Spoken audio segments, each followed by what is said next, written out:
자, 끼니를 해결하기 위해서 간혹 우리는 식당에 가죠. 식당에 가면 뭐 믿는 사람이 운영하는 그런 가게도 있을 것이고요. 또 크리스천, 신실한 믿음의 그런 가정이 운영하는 식당도 있을 것입니다. 간혹 입구에 주일은 쉽니다라는 그런 문구를 여러분 본 적이 있으시죠? 왠지 주일은 쉽니다라는 그 문구를 보면 참 마음에 참 평안함이 있습니다. 물론 뭐 정감도 있고요, 신뢰가기도 합니다. 맛과 취향은 개인적이기 때문에 틀릴 수도 있겠지만 주의를 온전히 드리고자 하는 그 주인, 그분이 뭐 신실하게 믿는 분이겠죠. 그분의 그런 신앙심이 느껴지기 때문에 왠지 그런 끌리는 그런 마음들이 참 많습니다. 하나님이 허락하신 안식의 날인 주일을 우리는 어떤 마음으로 보내고 있는지를 우리는 심히 우리 스스로를 돌아보아야 할 것입니다. 예배에 대한 우리의 자세는 어떠한가? 지금까지는 어떠했는지는 차치하더라도 이제는 하나님이 원하시는 그 마음을 따라 온전히 드려야 하는 그런 다짐이 우리 안에 있어야 될 줄 믿습니다. 여러분, 제사하면 어떤 이미지가 떠오릅니까? 어떤 생각이 드나요? 유교 문화권에 살고 있는 우리들이기에 크리스천이 아니면 10중 8구는 모두 조상들에게 제사를 지냅니다. 물론 믿는 사람이라 할지라도 부모나 혹은 장남이 믿지 아니하면 그런 제사를 명절 때마다 그런 차례를 지내곤 합니다.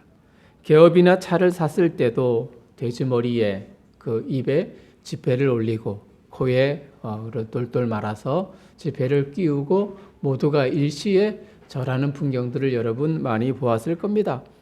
엄청나게 큰 상을 차리고 그 앞에 조아리는 모습을 떠올릴 수 있단 말이죠. 현대인에게 이런 제사는 거추장스럽고 미신적인 일로 여겨집니다. 이런 영향 때문인지 성경에 나오는 우리 구약 성경에 특히 보면 제사 제도가 참 많이 있잖아요. 레위기 말씀을 보면 거의 제사의 제도라고 말해도 과언일 것입니다.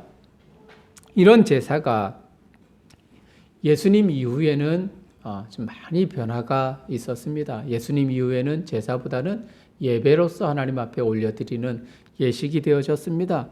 그래서 실용주의의 측면에서 생각하는 사람들은 이런 구약의 제사를 아주 평가절하하는 그런 견해들을 주장하는 분도 간혹 볼 수가 있어요. 그러나 제사 제도에는 하나님의 놀라운 은혜와 사랑이 담겨 있다는 것을 우리는 잊지 말아야 할 것입니다. 오늘 우리가 읽은 본문을 통해서 이스라엘을 향한 제사 제도, 현대를 살아가는 지금의 우리에게는 예배다라는 그런 측면으로 말할 수 있을 것입니다.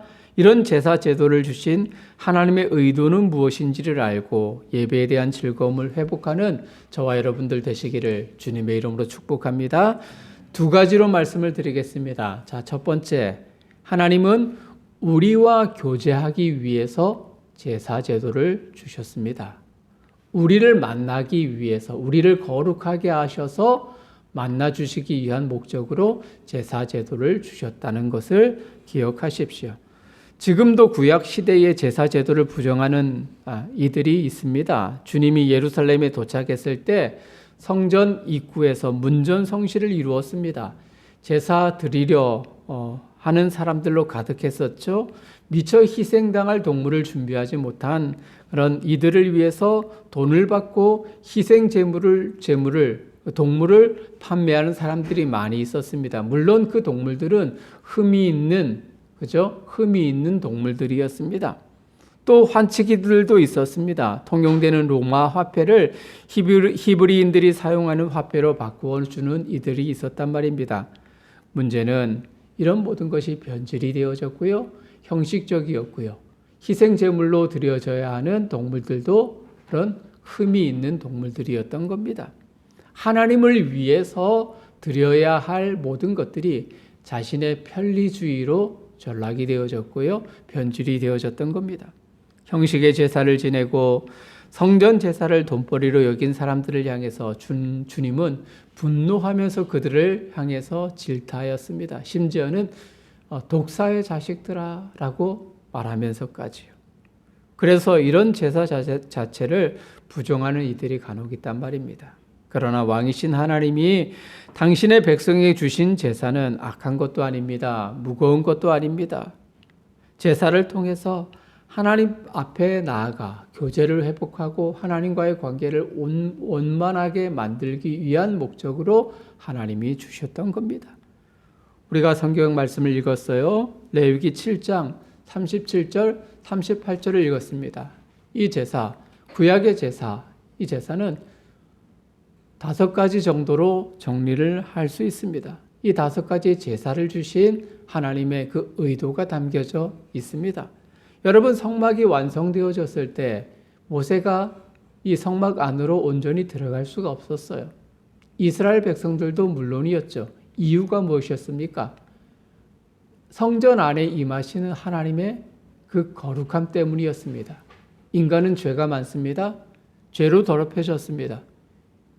이 부정한 인간이 거룩하신 흠이 없으신 하나님을 만나기 위해 나아가려고 하니까 거부감이 생긴 거죠. 죄로 인해서 하나님 앞에 담대히 나아갈 수 없었던 것입니다. 그래서 하나님은 백성을 정결하게 하여 교제하기 위한 목적으로 제사 제도를 허락하신 거예요. 드려지는 제사는 백성을 힘들고 번거롭게 하려고 주신 것이 아닙니다. 그러면 이스라엘은 어떤 제사의 방식으로 하나님 앞에 드려야 했을까요? 1장에서 7장까지는 제사 제도의 지침을 우리들에게 알려주고 있습니다. 대략 5가지 정도로 정리를 할 수 있습니다. 자, 첫 번째는 번제입니다. 번제. 번제라는 말은 태워서 드린다라는 의미가 있어요. 가장 기본적이고 오래된 제사 방식 중 하나입니다. 전체를 태워서 바치는 수직적 제사입니다. 헌신의 의미가 담겨져 있죠. 제물을 가져온 사람이 내장과 다리를 깨끗이 씻어주면 제사장은 그것을 받아서 온전히 그 모든 제물을 태워서 하나님 앞에 올려드렸습니다. 자, 2번째 제사는 소제입니다. 소제. 소제라는 것은 곡식을 가지고 하나님 앞에 드려지는 제사입니다. 자, 가난한 자들을 위한 제사죠.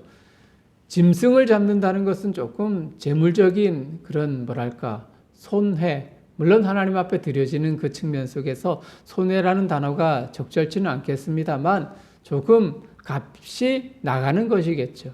그래서 가난한 사람들은, 정말 재물이 없는 사람들은 하나님 앞에 제사를 드리고 싶어도 드릴 수가 없는 상황들이 발생한 것입니다. 그래서 하나님은 곡식을 가지고 하나님 앞에 드려질 것이다.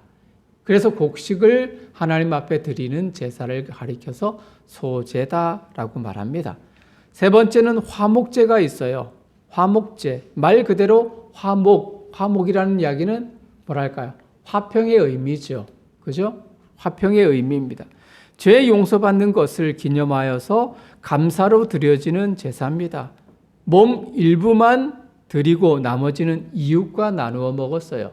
자, 번제가 하나님 앞에 제물을 온전히 모든 것을 다 태워버린다면 이 화목제는 제물의 일부만, 약간만 하나님 앞에 드려서 태워서 드리지만 나머지의 동물들은 이웃과 나누어 먹게 되어졌습니다.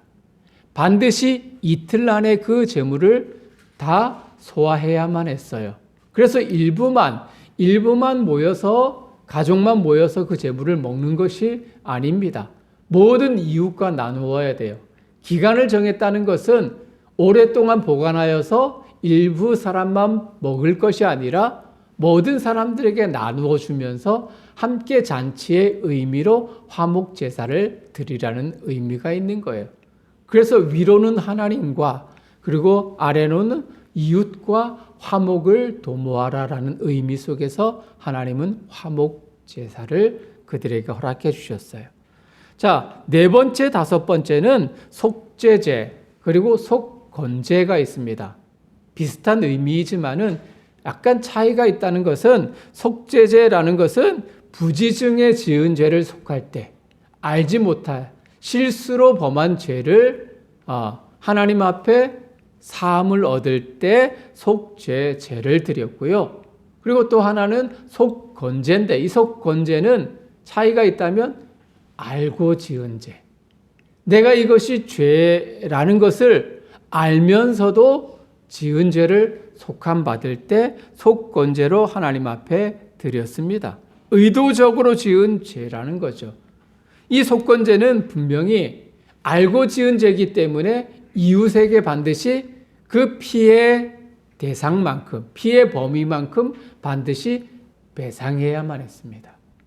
배상하고 나서 그 모든 것을 다 갖고 나서 하나님 앞에 나와 속건제로 드려야만 했어요. 그래서 하나님은 이스라엘 백성들에게 번제, 소제, 화목제, 속죄제, 속건제 이 5가지의 제사 중 하나를 반드시 1년에 한 번 하나님 앞에 드리도록 명령을 했던 거죠. 그래서 하나님과의 관계 회복과 이웃과의 관계 회복을 통해서 우리의 모든 죄를 다 정결하게 하여서 하나님을 만나고 이웃과 화평을 누릴 수 있는 길을 하나님이 열어주신 겁니다. 하나님이 제사 제도를 규정하신 이유가 바로 인간과 우리와 교제하기 위해서, 만나기 위해서 주셨다는 것을 여러분 기억하셔요. 여러분 이 땅에 살아가면서 많은 제도가 있습니다. 그렇죠? 또 법 제도가 있고요. 법이 있고요. 또 교육 제도가 있고요. 국가 제도가 있습니다. 더 나은 삶의 질을 위해서 계속해서 법을 제정합니다. 입법부인 국회에서 국회의원들은 법을 계속 발의합니다만 한쪽엔 유리하고 다른 쪽에는 불리한 법이라는 것을 우리는 알고 있어요. 교육의 입학 시스템을 계속해서 바꾸지만 학생들과 부모들에게 혼란만을 가중시킵니다. 완벽한 법은 없고요. 도리어 어지럽기만 합니다. 무엇이 바른 것인지 무엇이 또 그른 것인지를 잘 판단할 수 없을 정도로 참 복잡하고요. 다양한 법들이 그런 체계가 우리가 살아가면서 보고 듣는 것들입니다. 이처럼 세상의 제도의 원칙은 국민과 백성을 위한 것이라 말하지만 실제는 나라의 권력자들과 기득권의 권세와 권리를 유지하기 위해서 존재합니다. 심지어는 종교도 하나의 권력을 형성하기 위한 도구로 전락하는 그 모습들을 심심찮게 봅니다. 지방선거에 출마하여서 당선 유력한 후보들을 영입하기 위해 많은 애를 쓴다는 이야기를 들었습니다. 제가 최근에 들은 이야기지만은요, 군포시장에 출마한 그분이 우리 교단의 모 교회의 집사님이라는 이야기를 들었습니다. 참, 네. 근데 그 군포 지역에 그 대형 교회들이 좀 많이 있잖아요. 그 대형 교회들이 그분을 자기 교회로 등록시키기 위해서 예배에 참여할 것을 많이 권유했고요. 그래서 공예배는 이제 본교회를 가야 되니까 그렇게 하지는 못하고 이제 새벽 예배 이제 큰 교회를 좀 참석을 했답니다. 모든 이제 당회원들과 장로님들과 담임 목사님들이 다 참석해서 다 오셔서 아침 그런 만찬 자리에 식사를 나누면서 자기 교회에 등록할 것을 권하더랍니다. 그러면서 한 가지 이야기를 다 던지는 그 이야기가 교회 그 옆에 차로를 조금 확장을 좀 해야 되는데 라는 그런 이제 운을 띄우면서 그런 이제 어떤 청탁이 아닌 청탁과 비슷한 그 이야기를 던지는 그런 모습들을 간혹 보았다는 이야기를 들었습니다. 시장으로 당선이 되면 저도 이제 들은 이야기니까요. 사실인지는 잘 모르겠습니다만 당선이 되면 시장의 권한으로 자리에 앉힐 수 있는 그 자리가 50개가 넘는답니다. 그러니까 하나의 큰 권력의 핵심에 있는 것이죠. 한 지역에 군포가 20만이 못 되죠. 못 되는 작은 그런 중형 그런 도시의 장이지만 그만큼 권력을 가질 수 있는 자리인 것이죠. 큰 권력이고 힘이기에 교회도 이런 분들을 영입하려고 하고는 그 모습을 보면서 참 반성해야 되지 않을까라는 그 생각을 해보았습니다. 세상의 제도가 완전하지 않고 권력도 몇몇의 이익을 위해 존재하지만 하나님이 주신 제사 제도는 우리를 괴롭게 만들기 위한 것이 아닙니다. 이스라엘 백성들을 괴롭게 하기 위한 것이 아니라 하나님이 그들을 만나주시기 위한 하나님의 거룩한 방편이었어요. 혹여나 동물을 잡아 죽이고 각을 뜨고 태워드리는 제사의 형태를 보면서 참 하나님은 잔인하시다 말할 수 있습니다만 하나님은 온갖 좋은 은사와 선물과 상을 그의 백성 허락하시는 좋은 아버지고 좋은 왕이시라는 사실을 우리는 잊지 말아야 할 것입니다. 도리어 하나님의 임재 앞으로 나아갈 때 모든 은사와 선물을 주시는 하나님을 느낄 수 있고 경험할 수 있는 것입니다. 여러분, 죄로 인해서 하나님과 인간은 멀어졌습니다. 좋은 은사는 거리가 있습니다. 괴로움, 고통, 탄식이 앞에 놓여 있습니다. 죄를 우리 스스로 우리의 힘으로 해결할 수 있습니까? 없어요. 그런데 감사하게도 하나님이 이런 문제를 해결해 주셨는데 그 방법이 제사 제도였던 겁니다. 하나님은 우리와 교제하기 위해 만나 주시기 위해서 제사 제도를 우리에게 허락해 주셨습니다. 두 번째, 이 제사 제도는 우리가 지켜야 하는 영원한 규례입니다. 우리가 반드시 지켜야 하는, 하나님 나라 갈 때까지 지켜야 하는 규례라는 것을 여러분 잊지 말아요. 우리가 지키는 국경일은 의미가 있는 날입니다. 3.1절 혹은 8.15 광복절, 의미가 있는 거죠. 또 헌법을 제정한 그 날, 아주 우리가 기억해야 하고 영원히 생각해야 하는 값진 날들입니다. 헌법의 기초를 쌓고 나라의 질서를 유지하는 날도 소중한 날로 기억하면서 우리는 지켜갑니다. 나라를 잃은 치욕스러운 역사를 잊지 말자는 의미고요. 나라의 수호와 자유의 가치를 소중히 간직하자는 깊은 뜻이 담겨져 있는 날들이죠. 이처럼 영원히 기억하고 간직해야 할 것이 있다면 그것은 아주 소중한 가치를 지닌 것임에 틀림이 없습니다. 하나님은 제사 제도를 영원히 지킬 규례라고 말씀하셨어요. 하나님을 섬기고 높이며 예배하는 백성들에게는 그만큼 소중하고 중요한 제도라는 말입니다. 특별히 레위기 3장 17절 말씀을 참고해 보면 특별히 5가지 제사 중에 레위기 3장 17절은 화목제를 언급을 하고 있습니다. 화목제는 이웃과의 화목을 도모하는 제사, 하나님과 이웃과의 화목을 도모하는 제사인데 이 제사를 지칭하면서 하나님 말씀하시기를 영원히 지켜야 할 규례라는 말씀을 남기셨어요. 개인과의 화목, 교제, 회복을 추구하고 꾀한다면 화목제는 이 수평적인 관계, 이웃과의 화목을 도모하는 그런 제사인데 이런 제사 속에서 하나님이 말씀하셨다는 것에 더 큰 의미가 담겨져 있는 거죠. 영원히 지켜야 하는 규례, 그것은 하나님과의 회복이고 이웃과의 관계 개선이라는 거예요. 여러분, 이런 의문이 들지 않습니까? 지금도 그러면 과거처럼 구약시대처럼 우리가 하나님 앞에 나아가면서 소나 양이나 염소를 잡아서 각을 뜨고 번제를 하나님 앞에 드려야 되지 않을까요? 하나님이 그렇게 말씀하셨다면 우리가 그렇게 해야 되지 않을까요? 그런데 여러분, 지금 동물을 가지고 오셨습니까? 안 가져오셨잖아요. 하나님 앞에 제사 드리러 지금 여러분 나오셨는데 가지고 오신 분이 아무도 계시지 않습니다. 그렇게 해야 되지 않습니까? 그런데요, 아닙니다. 아니죠. 더 이상 그럴 이유가 없습니다. 또 이런 의문이 들어요. 하나님이 왜 소를 드리라 했을까? 양을 잡으라 했을까? 염소를 드리라 했을까요? 다른 동물들을 잡으면 되지 않을까? 이런 의문이 들지 않나요? 실제로 누군가 그런 질문을 했어요. 왜 하나님이 그렇게 했을까요? 여러분, 만일 하나님이 좀 우스갯소리지만은 사자를 잡아서 드리라 그랬으면, 호랑이를 잡아서 드리라 그랬으면 어떻게 될까요? 코끼리를 드리라 그랬으면 여러분, 코끼리 드릴 수 있을까요? 엄청 비싸잖아요. 사자를 잡을 수 있을까요? 아마 생명의 위협을 느낄 거예요. 하나님이 그렇게 하지 않은 이유는 우리를 배려하기 위해서죠.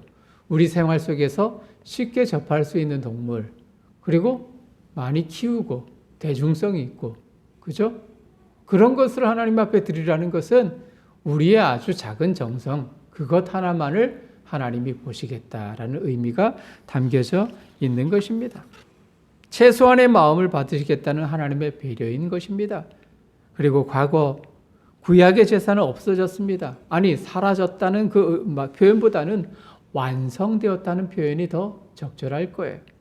제사 제도의 완성이 누구일까요? 예수 그리스도이십니다. 예수님이 제사 제도를 완성하셨기 때문에 지금 오늘날 우리는 더 이상 동물을 가지고 하나님 앞에 나아가지 않아도 되는 거예요. 하나님이 계신 성소, 성막, 그곳으로 나아가지 않아도 됩니다. 우리의 예배 처소인 예배당에 나와서 하나님 앞에 예배로 드리면 되는 것이죠. 예수님의 십자가가 상징적인 완성의 작품입니다. 예수님이 친히 제물이 되셔서 찢기고 피 흘리셨습니다. 죽으셨습니다. 주님이 영원한 화평으로, 화목으로 제물이 되셨습니다. 우리는 하나님과 수평으로 사랑과의 화평을 완성하신 주 예수 그리스도, 온전한 제물이 되신 주 예수 그리스도의 이름으로만 나가면 완전한 제사가 되고요, 예배가 되는 거죠. 에베소 2장 14절에 예수님 말씀하십니다. 그는 우리의 화평이신지라 둘로 하나를 만드사 원수된 것 곧 중간에 막힌 담을 자기 육체로 허시고, 예수님이 그렇게 희생 제물이 되셔서 제사의 완성을 만드셨다는 것을 표현하는 겁니다. 주님의 사역을 통해 새롭고 온전한 모습으로 우리는 거듭났어요. 겉모습은 완전히 바뀌었죠. 구약에는 피 흘림의 제물을 드리는, 또 태워서 드리는, 곡식으로 드리는 제사의 제도였지만, 이제는 우리는 그 형식이 우리의 예배로 하나님 앞에 올려드리지만, 겉모습은 들리지만 내적인 그 의미는 영원히 남습니다. 자, 그렇다면 영원히 지켜야 하는 규례로서의 제사의 의미가 무엇일까요? 세 가지로 정리를 해봅니다. 대리 희생의 원리를 기억해야 합니다. 대리 희생, 누가 생각나나요? 예수님이 생각나죠? 예수님이 동물들, 구약에 바쳐져야 할 동물들을 대신하여서 희생하셨다. 대리 희생의 원리입니다. 대신하여 드리는 제물, 소, 양, 염소, 비둘기, 곡물이지만 대리 희생 원리가 예수님의 십자가에서 온전히 성취되었다는 것을 여러분 기억하십시오. 우리가 받을 형벌을 예수님께서 십자가 죽음으로 대신 담당하여서 자신을 희생시키셨습니다.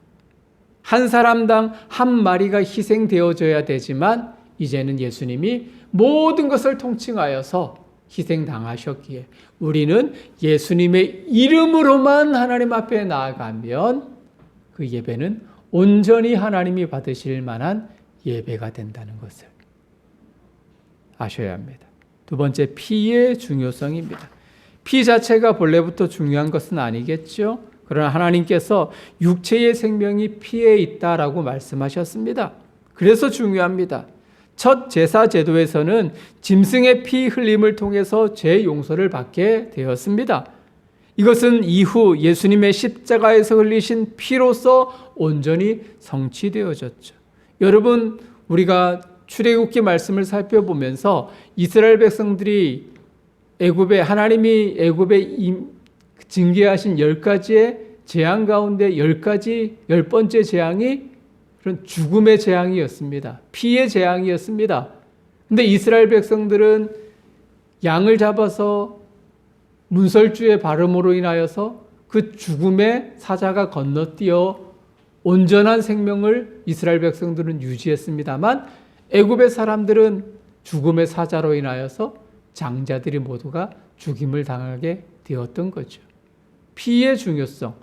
이 어린 양의 그 문설주에 발린 그 피는 예수님의 피를 상징하는 것입니다. 그리고 우리가 하나님 앞에 드려져야 할 동물의 피를 상징하는 거죠.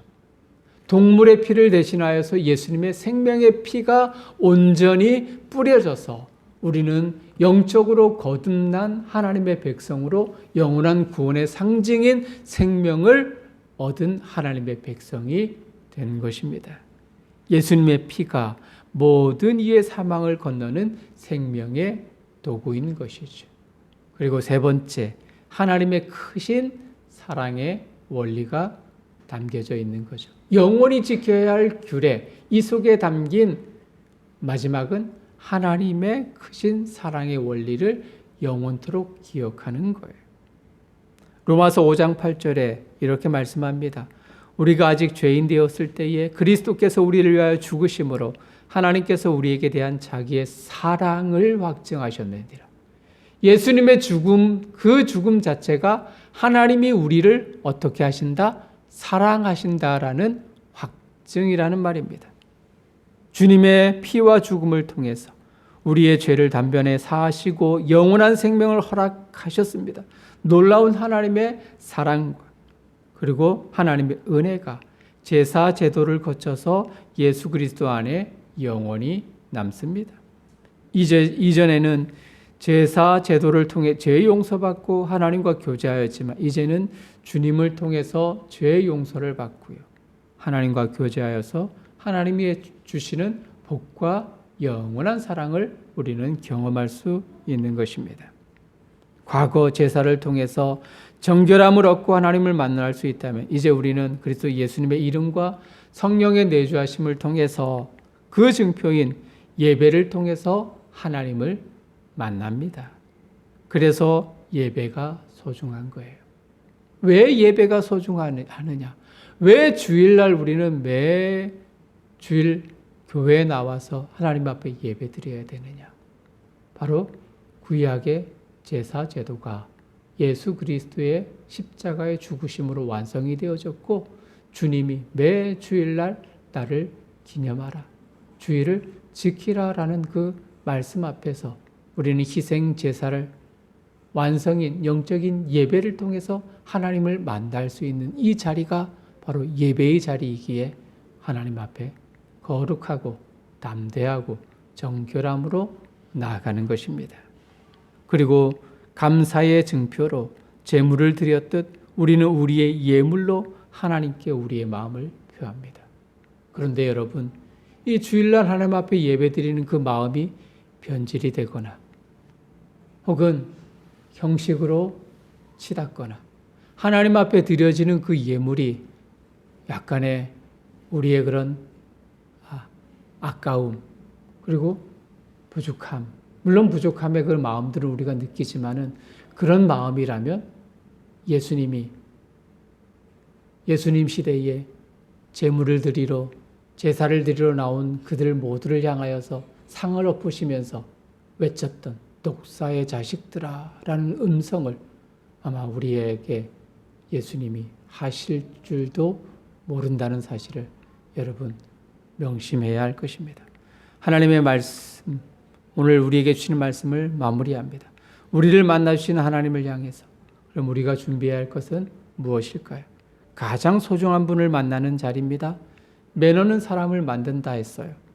이 말이 있듯 우리의 태도에 따라 우리가 드리는 예배의 가치가 결정됩니다. 귀한 손님을 위해 만나고 건강한 음식을 준비하듯 하나님께 드려야 하는 모든 것을 잘 준비하여서 우리의 태도, 심지어는 우리의 옷차림, 또는 우리가 하나님 앞에 정한 시간에 나오니까 그 정한 시간에 도착할 수 있도록 여유 있게 교통의 흐름들을 미리 생각하면서 나와서 우리의 마음가짐을 준비하며 하나님 앞에 드려지는 예배를 드려야 할 것입니다. 그래야 하나님이 우리를 만나주시고 우리를 거룩하게 하시고 하나님의 백성으로 살아가게 만드십니다. 두 가지를 말씀을 드렸습니다. 자, 첫 번째, 우리에게 제사 제도를 주신 그 이유, 지금은 예배지만 우리를 만나주시기 위해서. 우리를 거룩하게 하시기 위해서. 두 번째는 영원한 규례로서 이 제사제도의 의미는 예수님 안에 성취되어졌고 이 영원한 규례로서의 제사는 예배는 계속 하나님 앞에 드려져야 된다. 두 가지로 말씀을 드렸습니다. 이 말씀을 기억하면서 하나님을 만나는 자리, 또 영원토록 하나님을 송축하는 그 자리, 거룩한 주일로 온전히 하나님 앞에 영광을 돌릴 수 있는 저와 여러분들 되시기를 주님의 이름으로 부탁드립니다.